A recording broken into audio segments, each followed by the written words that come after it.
Queridos amigos, iniciamos nuestra jornada en este domingo y como siempre la palabra del Señor viene a nuestro encuentro para que nos sintamos fortalecidos, animados y con ese deseo sobre todo de transmitir lo mejor de nosotros mismos. La palabra del Señor la tomamos de Hechos de los Apóstoles, estamos en el capítulo 15, 1, 2, 22, 29.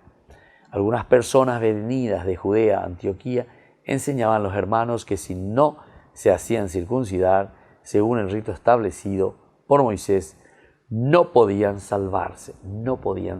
Es decir, que aquí entonces estas personas se estaban centrando simplemente en un signo externo para la salvación. Aparte que tenían de ya ella mía ahí, porque alguna vez enseñan de upeya ella pensa. La salvación a través de un signo externo, porque o el caraí, o el aceite, o porque ella es poco ya carne, entonces signos externos, o porque se haya popea o cual dentro de un movimiento, un rito, entonces pensamos que simplemente estos ritos externos o signos externos nos pueden salvar. Y no, queridos hermanos, la palabra del Señor es mucho más exigente, va mucho más allá. Nos exige verdaderamente una vida que está dedicada totalmente y abierta dedicadamente a los demás. Es decir, el que pirebe, el cual va a lo contenea, aprender el cual va a contener, aprender a pillar, no al contrario. Es por entender la fórmula, es por entender la doctrina, el hecho de pea, la andere ya pomara, andendre se mandi para yemonguetareina.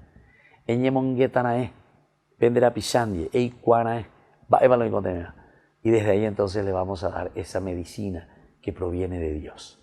Y esa es la medicina del amor, y esa es la medicina que te lleva después a una creatividad impresionante para ofrecer los mejores servicios a los demás, a tus hermanos, a esos que te están esperando con los brazos abiertos. Queridos hermanos, pidamos entonces esa gracia en este domingo, que la fuerza de Dios toque nuestro corazón, que la fuerza de Dios nos envíe a hacer el bien siempre. Que la bendición de Dios descienda sobre ustedes, el Padre, el Hijo y el Espíritu Santo. Amén.